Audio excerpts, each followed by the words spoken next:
Now na kan mu say baby awuko no na ma de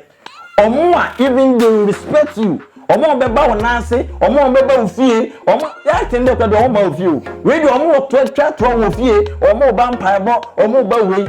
eti nipa no wo na ese wo hwe ho ka se wo ka de we na twem ho afim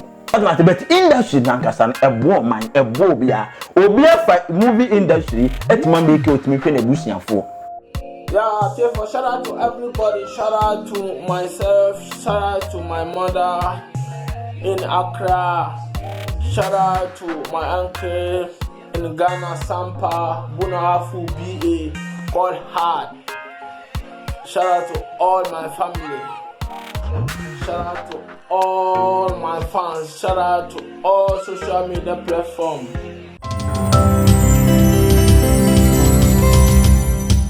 Hello, everyone. My name is Poleeno Multimedia. There, Obaha, more information be around the world of entertainment. Media, I am strong. Poleeno Ade. My co-host Quappiah, Papa, Markoba. Nyamia daroma. Yahu bibi aboko. Some more na we dey say eh open no. Papa. We with you. Then aba Ghana for said yeah, na say me papa na me bra panyin Bishop Bernard Nyarko. Oh, okay. To say obonya me juma yi pa. America cran never told just say also a jason.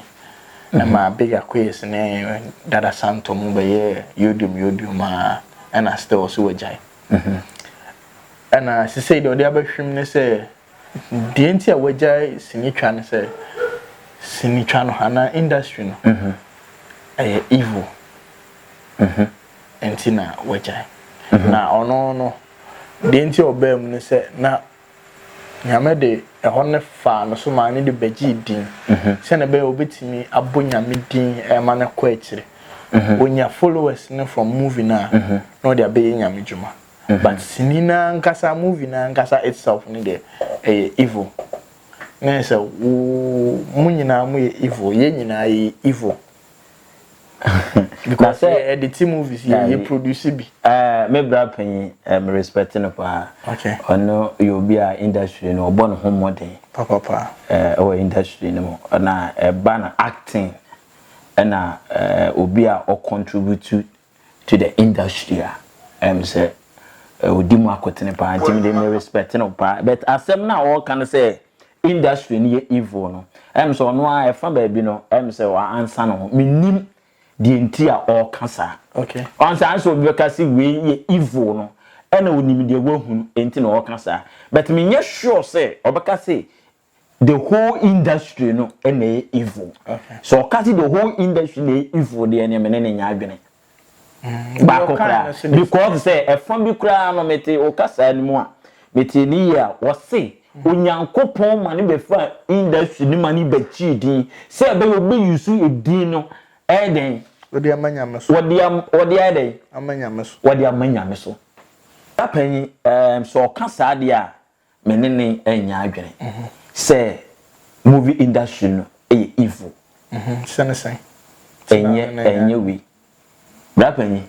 When say acting ankasa ewo no. Aye say odi ohun ehye obi mu. Na waye ama amanfo agi atum say yes I nipa so mes so what I say story be esi Kwame Nkrumah story na why say Kwame Nkrumah na act ama amanfo hu say Kwame Nkrumah ba no de obeye ni na say we ko nsani what I say me nye ko nsani ne nso no me act to say ko nsani me nim nsam eno ena ye clear nkofo bebre nim say utwa bi ensa de menum bi krada menum nsa na menum nsa krada at me ntimi act me menum besi onom sa ntimi se mpese me bopa menum nsu mo menum na menum no na e charge na se ba sa de amen camera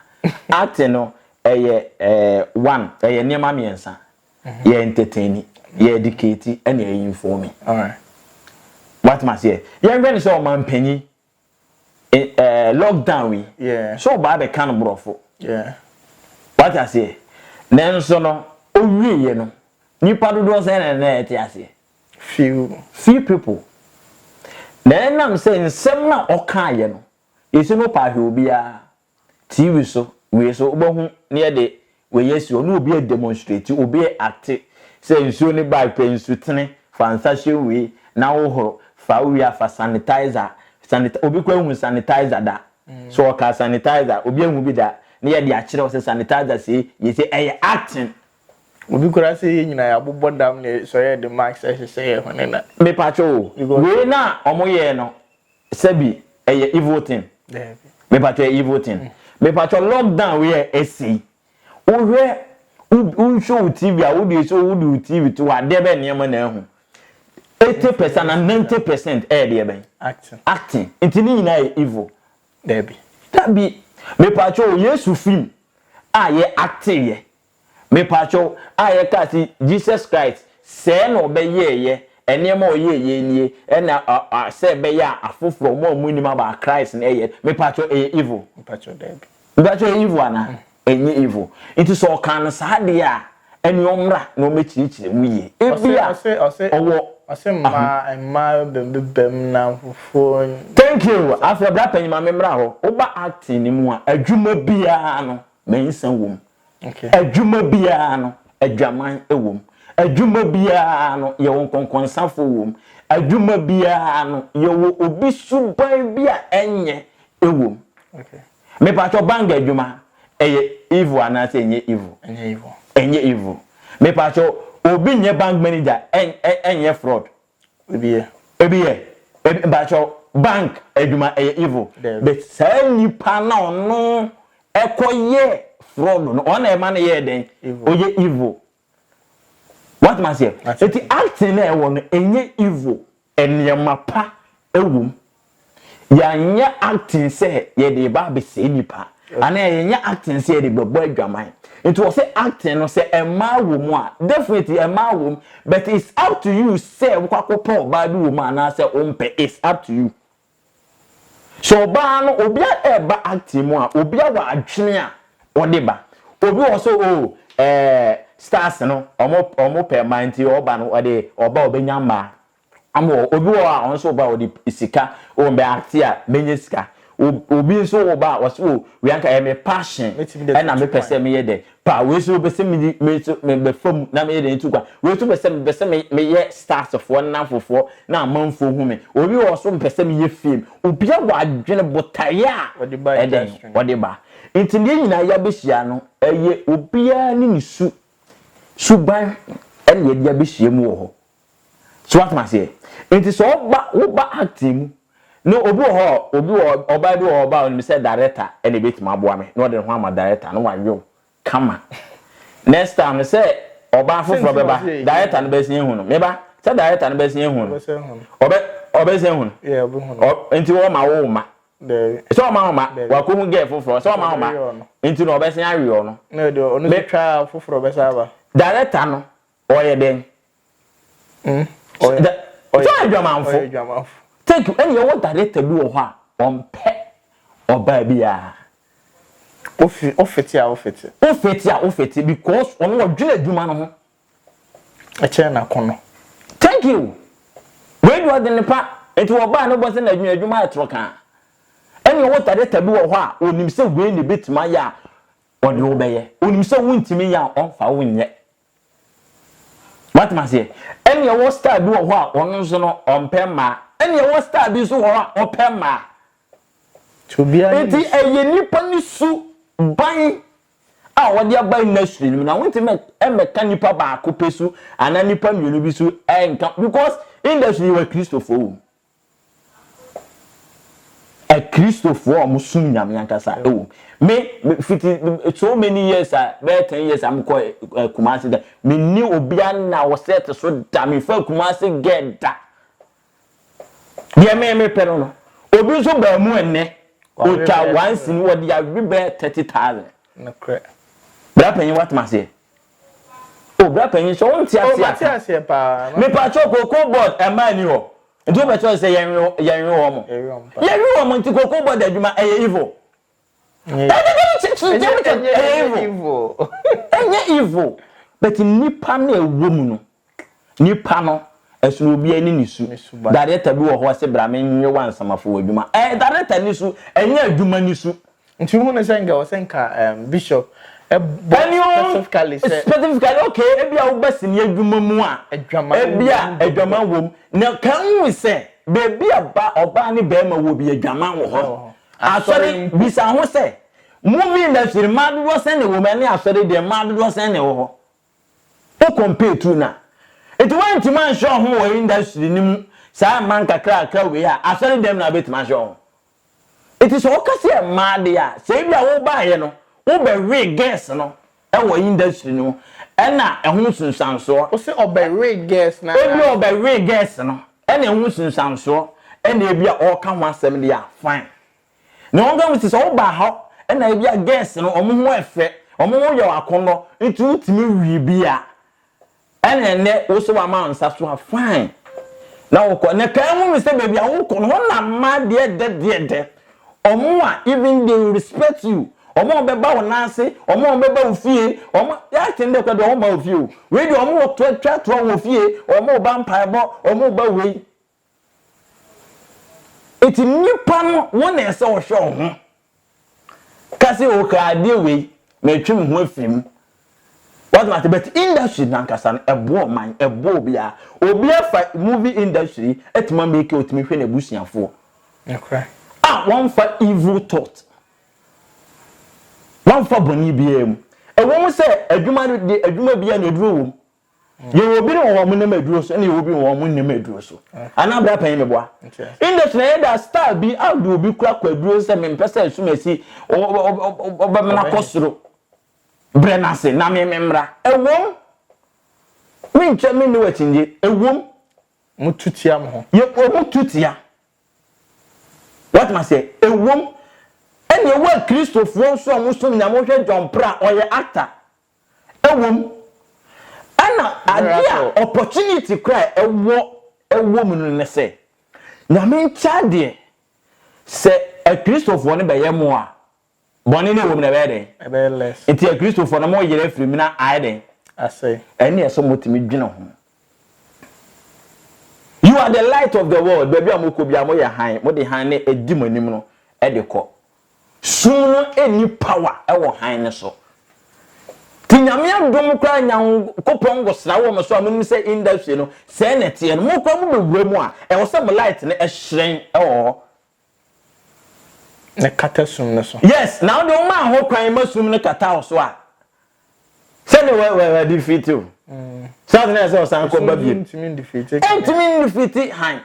Enti mo asofo no kwa ne hia mo mo industry ni mo. E na one se mo be ye mo industry ni mo a mo kasa e bedu akiri.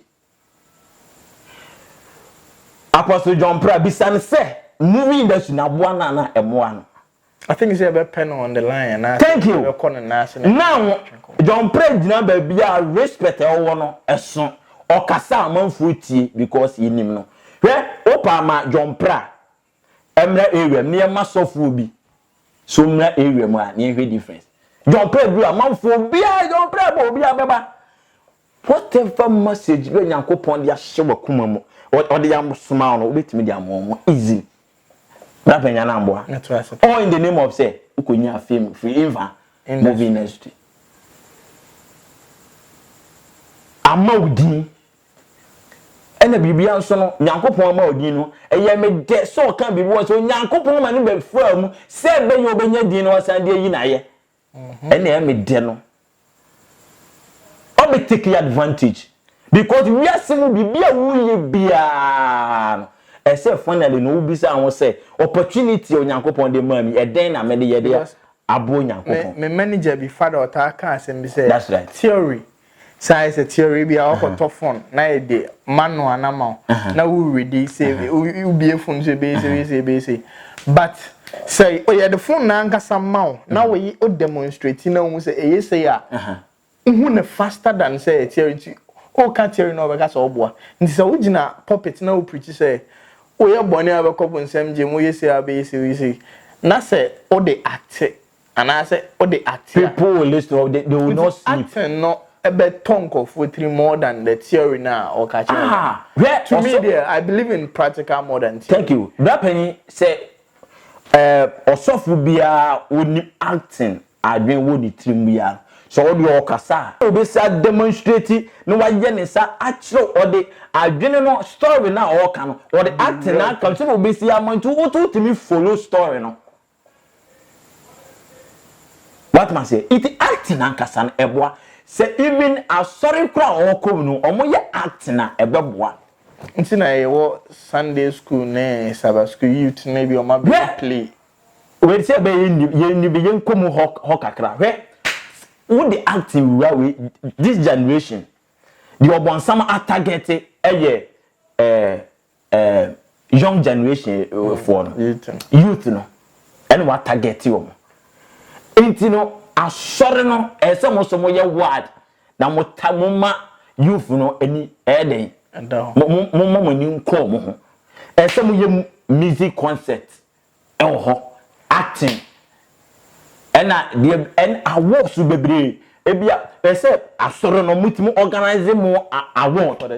for the church we name acting we best actor best soul winner won sa nyoma mo ye industry no wo asoro ni mu it is kwano yewo musicians wo mo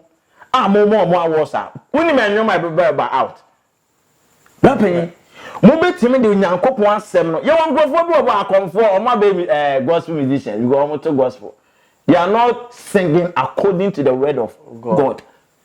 omo aba e na omo tototo ni ana nipa nso ye di omo ati and ye to omo words are so powerful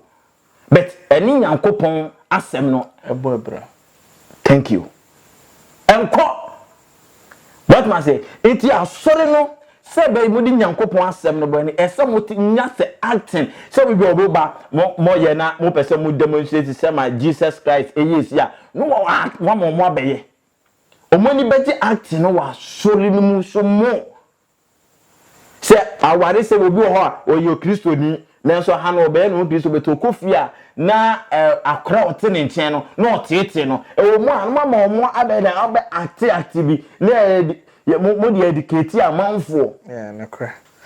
it acting akasa de bra pani ehu hia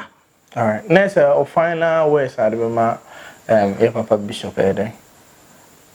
me final words ni say nyame adom ya said wa fa nyame asem no afa depa because Bible crackers seek the kingdom of God first and all things shall be added unto you and onyankopon ede obia kodua baabia okay but it's up to you unipa no de wo beye nyankopon ba o me kan cho say oba ba jaji hotel okay anabra pen oba ba jaji hotel but hotel hotel baby ade boni ana say ade papa so what I say because aso for conference ye ko ho ye say ni papa kwa gina ho but obi so ni omo guest e ko ho enti e depend ni pa no de wo ko ye ho na corona na da bi obra we normal we ye masa corona man ye boy wow corona man ye boy wadada papa so what I say okay bra pen what the American enti e depend wu ni pa no the attitude wo the work industry no until final words na bra me final words ni say baby nyankopon di na duru ni die because Bible said the wafa nyame asem no na wafa eden wafa depa so that I say because Bible kwa me tell us seek the kingdom of God first and all things shall be added unto you me de menyaje said now or soft when I say all condemning industry ni there any there on train sign because industry say comfort money a what na yade for ama comfort papa aba no ye nyini mu okay what I say in the we no say wakoye bibi wo betimi assign the futuo ni ade ade ama amanfo o mo ba acting ni mu because acting kra ni wo de a we ase kra nye de yes ye movies ni American movies ni we movies any media na nye de specifically Kumawood is dey na Kumawood aye I say evil woman evil ni ye ina me say wo me chirem say evil ni ye dey e be to dwa say na o ne ho dodon kaka nsia say e bia Now what do one and yale?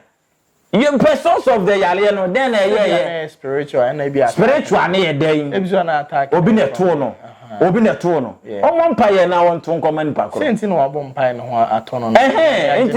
Yes, into say no who's the industry evil until so you know films and a bear. Obit me out 20 yamijumas. Industry no evil. Inti say no okay, the person say industry evil inti acting yentwem. E no person nchira na. Me person me hu nchire mu ni industry no evil. Ade evil so de na enye. What I say? Inti say bia evil, yempe solution. Solution be na bit mama ayo. Obi enti won ka say industry ni evil inti na industry ni kofem. It's not true. Enye evil thing into na industry no confirm na emum asesa what I say e say bibia be internet say na ye kan what man say enti no enye no evil into na ma industry na den a collapse alright so what I say papa I Poleeno Multimedia onim say ha the entertainment na ba ye kan hot there was ye fire ye be fire there was ye dey futu ba papa there was ye dey 2 ye be 2 ye na me catch you say lockdown no ye nyina yen try say ye be ema ye ho I safe like ye protect ye ho e obra ye hyefe na ye ngi ebusua na na hofo because okote ba enye open na wakote afaw o de ma obusua so de ma na na hofo na e kakosa see yen try as much as possible say nyina ye be hyefe na empanyefo mu wiase no etimi na yare no ako na efiri no obi asoma adwono the more na yepie no the more na yebeche ewo edem hye nti yesre say nyina ye comport na ye try say ye hand washing ne hand sanitizers ne enyoma bi e ka ho bi e de be protect ye from coronavirus no ye nto aso na nye papa madaroma na mu follow me on IG Instagram Quappiah comedy. Quappiah near QUAPPIAH. QUAPPIAH. Now the comedy na atwaso. Oba we say yes, me gina mo ho. Papa na YouTube nso no madaroma na ma subscribe am Quappiah comedy. The comedy there fed there o masre. Bra na butiro ne zo bo why suspect. There go ama madaroma no obi ankohwe me do obi yankopon ko obi ano my boss we nso no I love him papa Sadel wa America open car papa there no an Sadel Ishfiko company limited yankopon enhia no okay America there na SMH don little papa your director on hwe no ye na coronavirus na nche no no eche no be mo bose director is so Daniel ni aka de fans so nsem pi nsem wo no eche baba